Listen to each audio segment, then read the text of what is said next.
Hi everyone, coming up on today's video, we take a look at Zendikar Rising and the possibility that my patron did better than expected.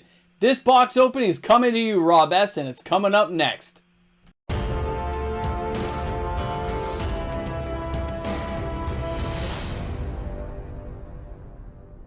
Hey guys, welcome back, MTG Moxman. Boom, Rob, I know you waited long enough. You're here, buddy. You finally made it. That's right, my patron Rob is up here. And Rob, good luck to you, buddy. Zendikar Rising. We got some pathways in here. There's some other good cards, right? Is there good cards? Is there anything good in this box? That's right, it has a box topper, Rob. Don't forget that box topper. You could get lucky. Now, I resealed this box, so there's nothing valuable inside. Don't worry, Rob. I ripped you off already. We're going to put that right there. Can we see Rob? We can see Rob. All right. Now, I'll be sticking to a pretty fast format today, folks, because I know people get tired of seeing box openings. I never get tired of it, but I get it. I get it. It's hard to get that excitement going because you've seen so many at this point. But you know what? It's going to be different today. We are going to crack some totally amazing box, and he's just going to be amazed. Rob, you're just going to die. You're going to be so excited. Oh! And remember, I am partial to opening the good stuff. I'm just known for being a little bit lucky. You know what, Rob? I'm moving you over. Right? Where? Right there. Right there? Right there. Oh, look at that, Rob. That box topper right there, buddy. We're going to put that right off to the side there. Don't worry. Look at all these gorgeous packs that Rob gets to open. You know what? We're going to have fun with this, Rob, because I think you are going to get lucky. I have a feeling this is going to be one of those boxes that people just get super excited over. So let's have some fun today, guys. Let's enjoy an epic set that, let's face it, this was a good set. It had a lot of stuff going for it that was a lot of fun, and people just forget how awesome this set could be. We're only sticking to this is like the upside down packs. Now, I'm only going to be showing you, obviously, the cool stuff. I'm taking the other stuff off screen. I mean, you know what? I actually still use the implacable boar there. Yashin or whatever, right? I still actually use that card because it's still pretty good. I can't help myself. Oh, there we go. Skyclave Shade. I've seen that one used all the time. Bloodchief Thirst. Another good card. You see a lot of usage out there. What do you think, Rob? You're going to get some awesome, amazing cards, or you can get hosed. So far, I'm okay with this. This is not evil. It's not great. Hey, we got a foil basic. I didn't give you that foil basic. The Split Serpent. I do not see this card at all in Arena. I don't see it being played against me. I don't see it in my stores. It's like it came out and people forgot there was another serpent. I've seen the other one, the big worm guy. He gets used all the time, but that serpent has not seen the light of day. Oh, okay. Drana the Last Bloodchief foil. Not a bad start there. Come on, Rob. You can't be bad about that. As a set, I had... Oh, and a Relic Robber. Hey, that was a good pack. That was a good pack. Now, the funny thing is, when you look at this box, you realize this is the first time that they did set boosters. Remember that. This is the first. So they weren't sure how things were going to go. And, oh, that's right, guys. I'm known for getting doubles. And it looks like we got Drana, followed by Drana. That's right, back-to-back packs. Had a good time, and that's the way it was. So, when you look at this set in the future, though, this set will still be quite nostalgic for a lot of people. They're going to enjoy it. They're going to say, you know what, I had a good time with the Raging Isle. He was an amazing card. No, he wasn't. Although I did try to use him a couple times, I'll be honest. This is one of those sets that will have good nostalgic value. People are going to miss things like the Eldrazi and stuff. I get it. I miss them too. It's just weird not having those big evil beasties hunting us down. But the Shadow Skull Charger, I've seen him quite a bit. People use him with his kicker. Come and get me. I understand. I understand. Gotta charge me over. So yeah, don't be too fond on this set. It is an awesome fun. That's what it was. I had a good time. Okay, look at this. A full art. Fury of Akron Morgog. Guys, this is a good card. Having an extra, you know what? This has been a pretty good box so far. I am not going to knock it, Rob. I'm actually be a little bit serious here.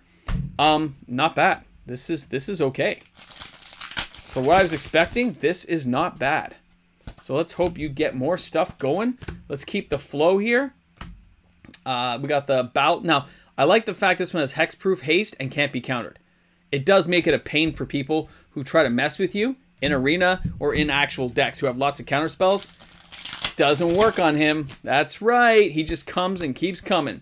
You better have a different answer. And the Confounding Conundrum is not going to help you either. Now, the vial here.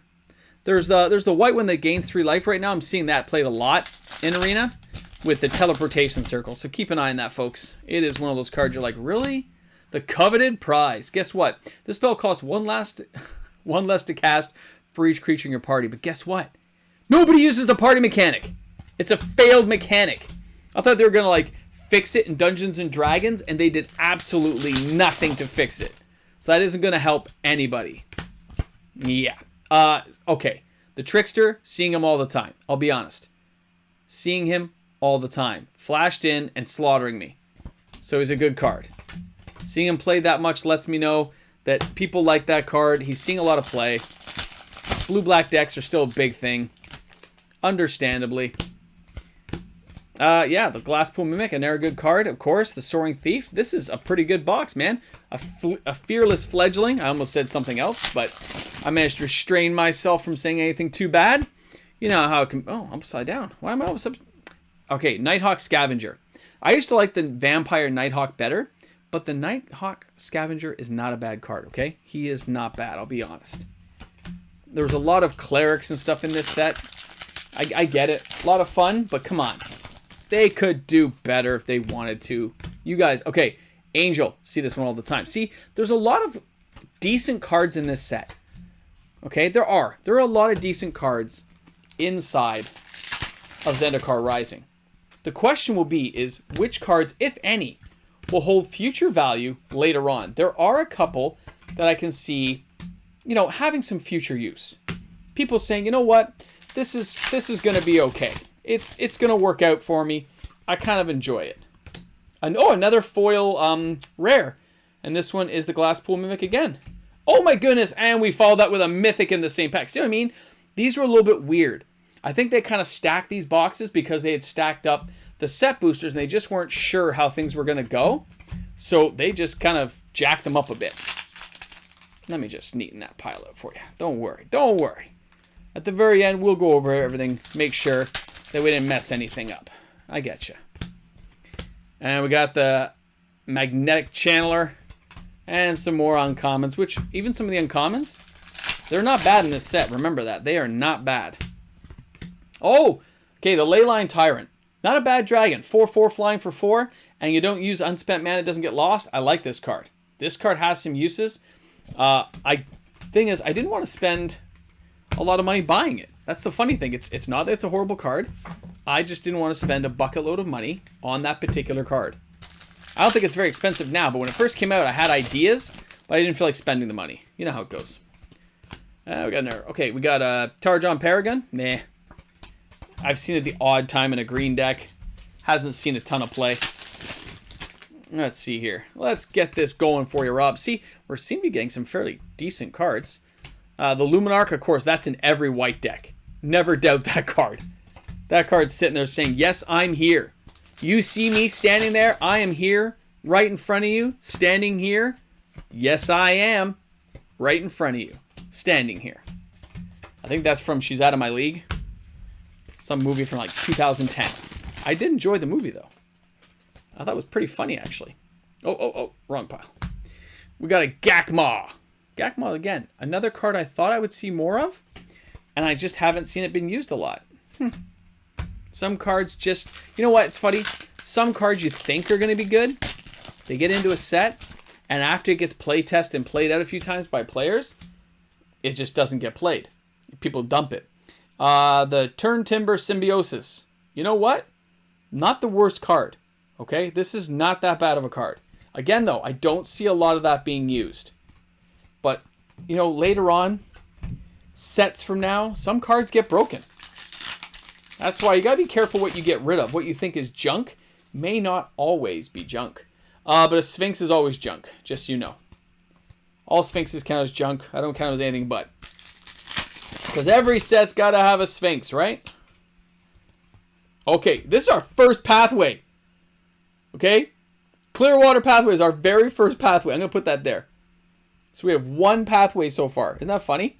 One. We're on our last stack of cards, and it's one. You know what? Hold on. Let me just get the uncommons out of the way. We are going to this box topper, Rob. This box topper's for you, buddy. See this? I'm going up high for this one. We're going to go up high so you guys can see it nice and close. Okay, you ready? I'm going to have to open this carefully. I don't want to rip it. All right, Rob, you ready? You ready? Oh man, let's hope for that fetchy, Rob. Let's hope for that fetchy. You ready, guys? You ready? 1, 2, 3. Boom! Okay, Grove of the Burn Willows. Not bad, guys. Okay, that is not a bad card. I enjoy that one. We are going to sleeve that puppy up for you, buddy. We're going to sleeve that bad boy up. I love the little outlining shimmer they put to these cards, too. Very nice. And again, these cards shouldn't even be as cheap as they are. I don't care if my opponent gains life if I get to tap for one of these two colors. If that's the drawback, that is a very minor drawback. That is a very nice card to get, Rob. Congratulations, buddy. You got yourself a beautiful card. I understand it's not foil, but still. Hey, isn't that weird that we had an uncommon first? Then the inscription, then uncommon, uncommon, uncommon? That's a little suspect there. Little suspect. Another. Oh, full art. Hey, that's not bad. Not bad at all. Congratulations, man. All right, about time. So this is the pile apparently that had our pathways, you know. So all these packs here, these last packs, they're all gonna have pathways in them. That's what I like to see. That's hilarious. Let's see if we get lucky here. Come on, more pathways. And we got Torbacks. And we got some uncommons again. Oh, that wasn't good. Come on, man. We can do this. We can get this for Rob. We can bust this out and have some amazing times with an Akira Avenger and more uncommons. So to finish off the box here, guys. If you have these boxes sealed, I would hold on to them. They're pretty cool. I think they're going to have some definite value going through the years. A lot of these cards are going to see played in other formats just because they can come in as lands or as spells as necessary. And it really adds some versatility to a lot of the cards in this set. Like another one, Valakut Awakening, okay? Guys, underestimated. Underestimated card. Great card. Again, that's a card in the future I can see it having potential because it lets you draw. If you're a red deck and you can't draw and you have problems, that one's an insane card.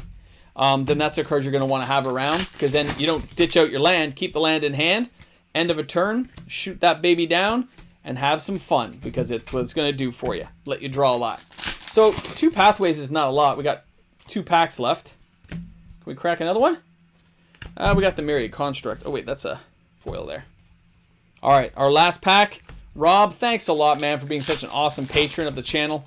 I really appreciate all my patrons. You guys are awesome. Nope, you got an Oran Reef Ooze. But you know what? Overall, this was a pretty good box, guys.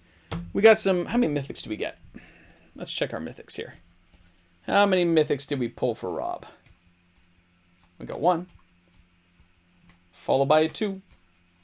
3. Only 3? No, it was more than 3. Oh, 4. Nice one. 5. Oh, yeah. 6. There you go. 6 mythics. Couple of good, 1 full art, 1 regular pathway, and of course the Grove. Thanks a lot, Rob. Thanks for being a patron, buddy. Can't wait to see when we do this again next time. Guys, have a great one. Thanks for tuning in. Hey everyone, a big shout out goes to Rob, my patron, and all my other wonderful patrons on this channel. You guys are all special, man. And remember, if you want an opening done, if you want something up, just give me a shout on the email or on the Discord, or of course on Patreon. We'll set it up. Hey guys, thanks for making it to the end of the video. Remember, shop smart, shop S-smart. I don't know if you've been to that store, but you know they have a sporting goods department? Things retail for $109.95. Remember that. Cobalt Blue Steel. I know. Hair Trigger. What can I say? If you haven't watched Army of Darkness today, maybe you should take a minute and watch it. Guys, have a great day today.